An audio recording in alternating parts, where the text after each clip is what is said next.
We have acknowledged, the United States, that sometimes we use remotely piloted aircraft to conduct targeted strikes against specific Al-Qaeda terrorists in order to prevent attacks on the United States and to save American lives.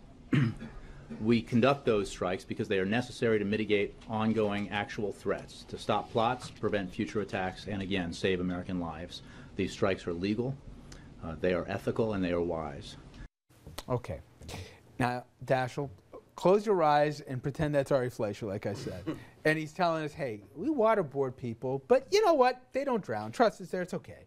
We'll detain them indefinitely, no due process. Again, trust me, it'll be okay. And I go down the line here, wiretap, you know what? We know the right guys to wiretap, so we've decided it's legal. I went ape you know what right here when I heard that. Why is this any different?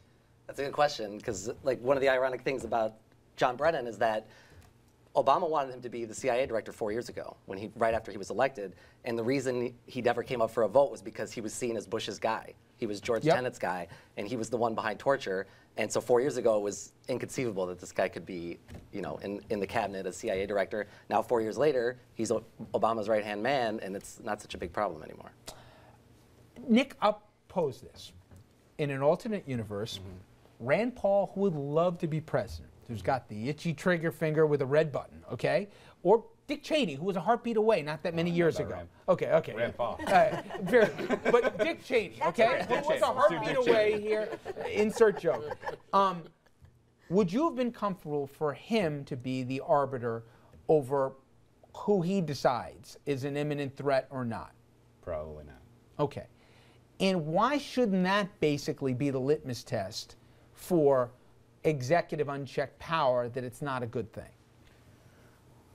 Well, you know, I think it should be. I think it should be, the litmus test should be, are you okay with the other party having that control? And that should be the question. But I think what you're seeing in Washington are folks that there's not a lot of upside to challenging this. If you're a Republican, it's probably what you believe. And if you're a Democrat, you don't want to anger the administration. And so, you know, you're not seeing a lot of people challenging this for that reason. So, you know, that's the situation we are today, but you're probably right. It probably should be, are you okay with the other guy having it? You know, Andrew, I talked to a person who'll go unnamed, but progressive on social stuff, but hawkish more militarily, who railed about the 8 years of Bush and how he hurt our standing in the world and how you can't basically take international law and use it as toilet paper and all the rest. And I said, so why aren't you going crazy? He goes, well, you know what? I trust Obama. And he goes, hey, he must know something that we don't understand. I'm like, what? If I said that about Bush, you'd have called me maniacal. He goes, yeah. And I go, you can't do that. But there's that instinctive feel that this guy, come on, you know, trust him. He hasn't done wrong yet. I think there is a certain measure of that. People tend to trust Obama a lot more than they trusted the Bush administration, or particularly Dick Cheney when it came to these sorts of things. But I would also encourage you to think back through the Iraq War and the beginning of the Afghanistan War. With the exception of the premise for the war in the first place, which is a big cloud that hangs over the Bush administration, were there really that many questions about the specific attacks that the Bush administration ordered within Iraq or ordered within Afghanistan until at least after the fact? I mean, Tora Bora might have been misguided because it was a little bit late, but in terms of the specific attacks that we set up, that's the equivalent. You're misinterpreting my question. My question isn't specifically about the drones. My question is more broadly, when America is a shaken country, we look to our executive branch here to be the commander-in-chief, to take that role of what the presidency was intended. When they take that and they decide to basically craft a war that they believe is the right war with intelligence that is questionable at best, or to use techniques to do things that are against international law, or to waive due process or habeas corpus or whatever, they believe down deep they're doing the right thing. As I'm sure President Obama thinks he's doing the right thing with drones. And I don't have a problem necessarily with drones. I guess my only problem is you get your legal department to write intentionally the most open-ended document you can say and say, trust me, I know where to draw the line. That's where I have a problem. But Richard, let me ask you this question. I tried this the other night, and I thought I didn't do a good job explaining this. If President Bush sold a bill of goods to Congress for the Iraq War on weapons of mass destruction. What's the difference with drones? I don't see what the difference is.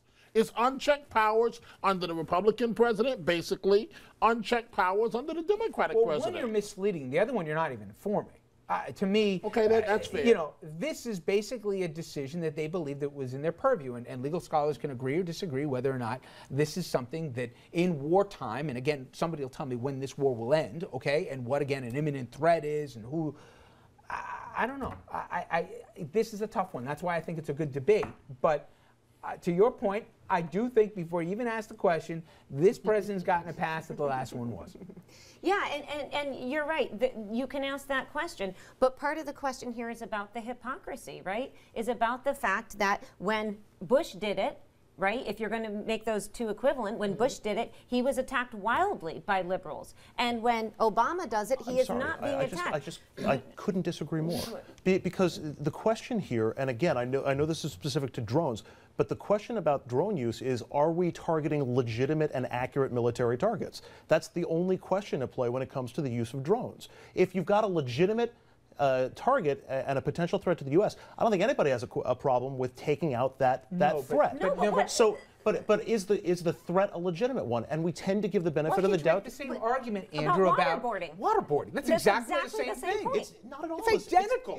You believe somebody's a credible target to the United States, and you want to extract information, and you believe as the president that you will decide where the legal limits apply or don't apply to extract that information. In this particular case, you believe that there's a credible threat to the United States, and you decide in your kill list who you think should or should not die if they're an enemy of the state. Once the person is in custody of the United States and in a position to be waterboarded, they are no longer an imminent threat to the United States. But you can make the argument you need to get intelligence to prevent the attack. The whole reason you've gotten them is because they're an imminent threat. The whole reason you're waterboarding them is to get information because they're an imminent threat. It's absolutely the equivalent situation. I'm sorry. I was going to say, back to the politics for a second. I think one of the reasons the president gets a little bit more leeway on this is because, you know, he didn't mislead us into two wars.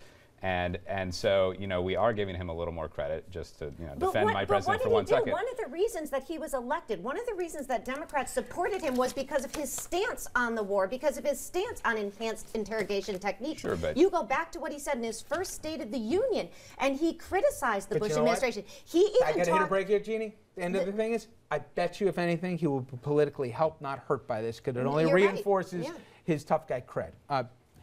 I hope you'll come back here, Daschle, after this lunatic asylum. But again, Daschle's been doing some great reporting. Again, you go to Atlantic Wire here. I learned a lot more about drones after reading it than I did when the day started, and I'm still confused on the topic. All right, please keep this conversation going online. Go to Facebook and Twitter to sound off. Are you okay with using drones to target U.S. citizens abroad? And again, U.S. citizens that have reportedly targeted the United States. When we come back, we're going to go behind the numbers. I got two terrific pollsters here who are going to tell me what the numbers really mean on the hot button issues facing us now. Stay with us.